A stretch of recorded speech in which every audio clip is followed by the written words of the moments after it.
Dear students, this is your new computer science book that is published in 2020. Computer science students, इस video में आप lectures जो attend करेंगे वो है चैप्टर नंबर 4 के। Chapter 4 data communication and computer networks. बहुत इंफॉर्मेशन है इस चैप्टर में।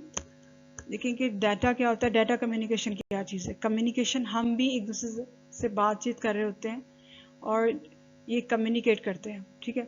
लेकिन डिवाइसेस और डाटा किस तरह आपस में कम्युनिकेट करते हैं, इस सिस्टम को समझना। और फिर कंप्यूटर नेटवर्क क्या होता है, इसको कौन कौन कंट्रोल कर रहा है, कौन मैन्युफैक्चर कर रहा है, ठीक है। कौन कौन सी अथॉरिटीज़ हैं, ऑर्गेनाइजेशंस हैं वर्ल्ड में, ठीक है, तो इसको सेटल कर रही हैं। फिर कंप्यूटर नेटवर्क की रेंजेस कौन सी होती हैं, कितने इसकी, जैसे कि पर्सनल लेवल पे, मेजर लेवल के ऊपर, इंडस्ट्रियल लेवल के ऊपर, कंट्री के ऊपर, फिर वर्ल्ड वाइड में। इस तरह डिफरेंट स्ट्रैटेजीज़ के ऊपर, फेजेस के ऊपर जो कंप्यूटर नेटवर्किंग है उसके प्रोसीजर को समझना, ठीक है। और डाटा से रिलेटेड, डाटा ट्रांसफ़र कैसे होता है, सिग्नल्स क्या होते हैं, एनालॉग सिग्नल्स क्या होते हैं, डिजिटल सिग्नल्स क्या होते हैं, किस तरह से डाटा ट्रांसफ़र होता है डिवाइसेस के थ्रू, ये पूरा प्रोटोकॉल किस तरह से मैनेज होता है, ठीक है। और इंटरनेट आज हर चीज़ में, हर जगह पे इस्तेमाल होता है। ये कैसे, ये टेक्नोलॉजी क्या है, किस तरह से ये सिग्नल्स किस तरह से मुख्तलिफ डिवाइसेस के थ्रू कनेक्ट करते हैं नेटवर्किंग को, ये सब आप इस चैप्टर में समझेंगे और पढ़ेंगे।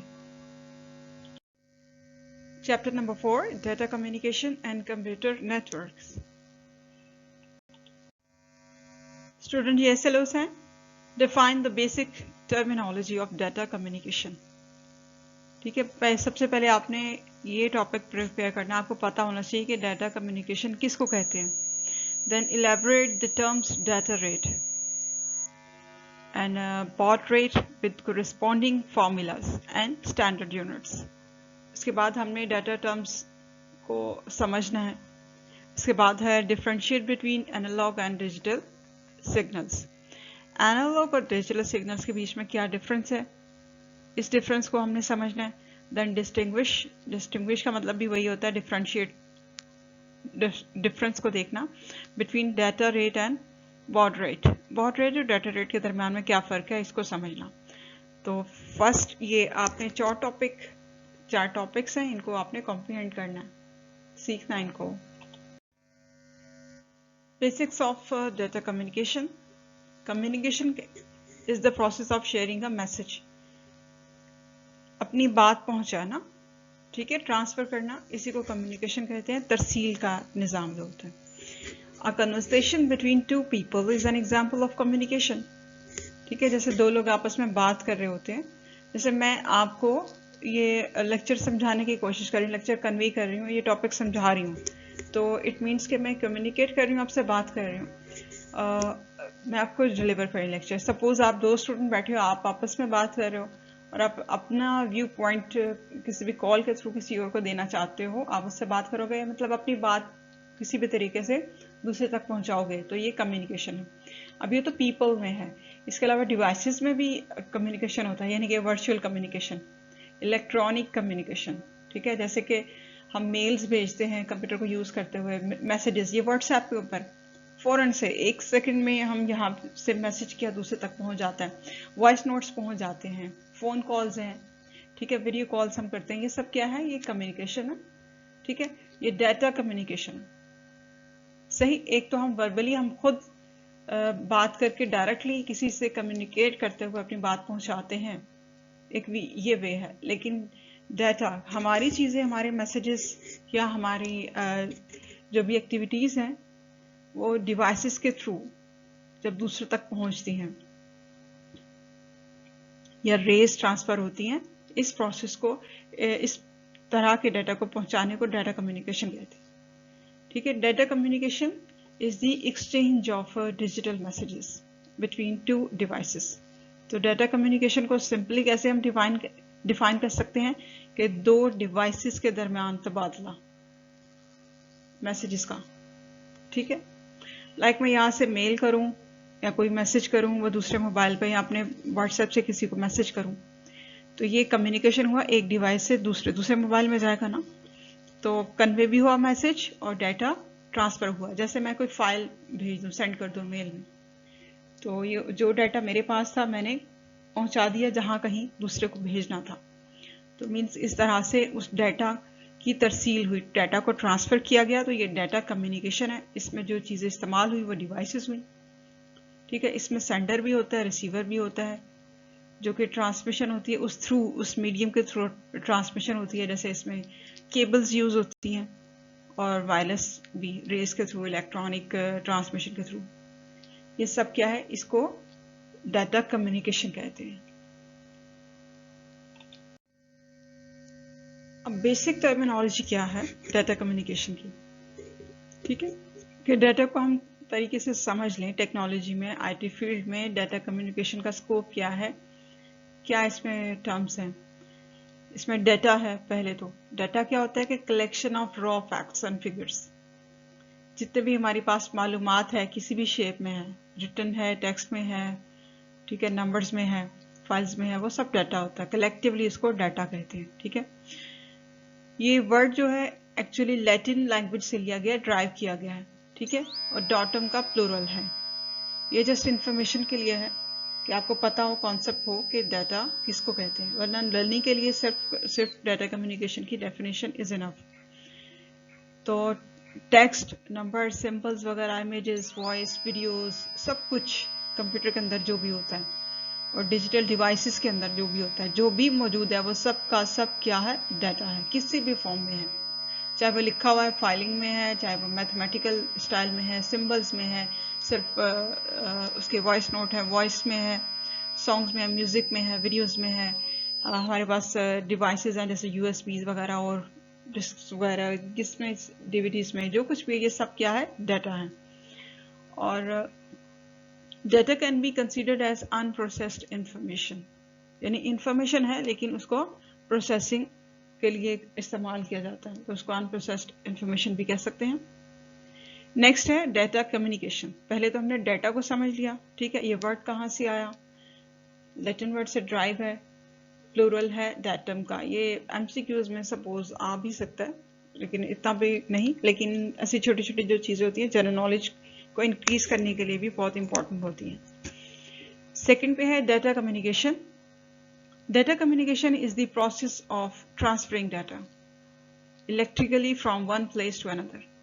मतलब इलेक्ट्रॉनिक डिवाइसेस को यूज़ करते हुए जब हम डाटा को एक जगह से दूसरी जगह भेजते हैं, पहुंचाते हैं, इसको हम कहते हैं डाटा कम्युनिकेशन। ये डाटा को एक्सचेंज करना और डाटा और इंफॉर्मेशन को एक्सचेंज करने का प्रोसेस है, चाहे वो दो डिवाइसेस के बीच में हो या फिर ह्यूमन और इलेक्ट्रॉनिक वे में, ठीक है, या फिर कंप्यूटिंग डिवाइसेस, कंप्यूटर से रिलेटेड डिवाइसेस के थ्रू हो, दूसरी इलेक्ट्रॉनिक्स डिवाइसेस के थ्रू हो, या इंसान टू इंसान, हम लोग भी अगर हम ये ट्रांसफ़र करें तो हम भी डाटा को कम्युनिकेट करने के लिए डिवाइसेस ही यूज़ करेंगे, ठीक है। तो इसको कहते हैं, डाटा को ट्रांसफ़र करने को डिवाइसेस के through data communication. Next number 3 पे है, डाटा हो गया data communication, then data transmission. Data transmission means emission of data in any direction via wireless or wired medium, या केबल वगैरह के किसी चीज़ के थ्रू, कनेक्शन के थ्रू, या फिर वायरलेस बगैर किसी तार वगैरह के। जब एक डाटा चला जाता है कहीं पर, पूरा ट्रांसफ़र हो जाता है, इसको हम कहते हैं कि ये एमिशन हो गई है, मतलब कि डाटा ट्रांसमिट हो गया। ट्रांसमिशन में occur between source and destination. जाहिर है कि सोर्स मीन्स कि किस मीडियम के थ्रू ये ट्रांसफ़र हुआ और डेस्टिनेशन कहाँ इसने जाना था, ठीक है। एक तो डाटा एक जगह से चला, जैसे कंप्यूटर से या कहीं से भी एक मीडियम से। सपोज मैंने यहाँ पे दो फाइल्स हैं बहुत इंपॉर्टेंट, उनको मैंने अपने लैपटॉप में ट्रांसफ़र करना है, तो मैं इसको मेल के थ्रू भेज दूँगी। तो अगर तो मैंने नेटवर्क यहाँ पे इंटरनेट केबल के थ्रू लगाया हुआ है, तो वो जाहिर है कि वो कनेक्ट रहेगा केबल के थ्रू। लेकिन अगर मेरा वायरलेस कनेक्शन है इंटरनेट का, तो मेल चली जाएगी, उस मेल को मैं वहाँ पे लैपटॉप में ओपन करूँगी, तो वो दोनों फाइल्स वहाँ पे ओपन हो जाएंगी, वो शिफ्ट हो गई वहाँ पर, ठीक है। तो यहाँ से इस डिवाइस से उधर दोनों चली गई। अब वहाँ रिसीवर क्या हुआ, सोर्स सिस्टम इस्तेमाल हुई, नेटवर्क इंटरनेट, यानी मेल मैंने भेजी, और डेस्टिनेशन उसका था वो वाली डिवाइस लैपटॉप। इस तरीके से आप सिंपली इसको समझ सकते हो। नेक्स्ट है एनालॉग सिग्नल्स। ये सिग्नल्स क्या होते हैं, ये वाले analog signals are continuously varying signals और waves that change with time period and used to represent data. मतलब ये है कि ये जो वेव्स हैं, ठीक है, जिस इलेक्ट्रॉनिक वेव्स के थ्रू डाटा ट्रैवल करता है, उन सिग्नल्स को हम कह सकते हैं कि एनालॉग सिग्नल्स हैं। ठीक है, ये यूज होते हैं to measure changes in some physical quantities such as light, sound, pressure और temperature। ठीक है, इन चीज़ों को, ये जो सिग्नल्स हैं एनालॉग सिग्नल्स, इन चीज़ों को मेजर करने के लिए इस्तेमाल होते हैं। अब ये सिग्नल्स देखिए, सब कुछ जो है वो वेव्स की सूरत में है, सिग्नल्स की सूरत में है, तभी ये पॉसिबिलिटी हुई है। इतनी टेक्नोलॉजी, ये मोबाइल की टेक्नोलॉजी है। हम भी तो जब एक दूसरे को सुनते हैं, हम आवाज़ सुनते हैं कान के थ्रू, लेकिन वो हमारी साउंड वेव्स ही होती हैं, साउंड वेव्स होती हैं जो वेव्स की सूरत में ट्रैवल करती हैं और फिर एक से दूसरे कान तक पहुंचती हैं, तब हम सुन पाते हैं, जो भी ये फ्रिक्वेंसी का हिसाब होता है इस तरह। तो बात क्या है कि रेस की ही है। इन रेस को पहचानते हुए, कौन कौन सी रेस होती हैं, क्या फ्रिक्वेंसी है, कैसी स्पीड है, इन चीज़ों को समझते हुए ही इतनी डिवाइसेस और इतनी टेक्नोलॉजी डेवलप हो चुकी है। ठीक है, डिस्कवर भी हुई है और इसके थ्रू इन्वेंशंस पॉसिबल हुई हैं। तो ये सिग्नल्स ऐसे होते हैं जो कि कुछ मेजरमेंट पैमाइश के लिए इस्तेमाल होते हैं, जैसे कि फिजिकल क्वांटिटीज़। फिजिकल क्वांटिटीज़ आपने साइंस में पढ़ी होंगी, ठीक है, जिनको हम मेजर कर सकते हैं। तो जैसे लाइट को, साउंड को, प्रेशर, टेम्परेचर वगैरह, इन सब, सपोज के साउंड, प्रेशर और लाइट को कॉमनली, तो आप लैब में इसको कंसिडर कर सकते हैं या आपने बुक्स में पढ़ा होगा, कॉमनली हम टेम्परेचर को भी मेजर करते हैं। तो एनालॉग सिग्नल्स इनकी मेजरमेंट के लिए यूज होते हैं। और ये आप इसमें देख सकते हो इस फिगर में। फिर एनालॉग के बाद नेक्स्ट आ जाते हैं डिजिटल सिग्नल्स। ये कौन से होते हैं? डिजिटल सिग्नल्स इलेक्ट्रिकल सिग्नल्स होते हैं, ठीक है, जो कि एक पैटर्न को कन्वर्ट करते हैं, चेंज करते हैं बिट्स। जैसे they convert into a pattern of bits to represent a sequence of discrete value at any given time. It can only be one of the finite numbers represented as 0 or 1.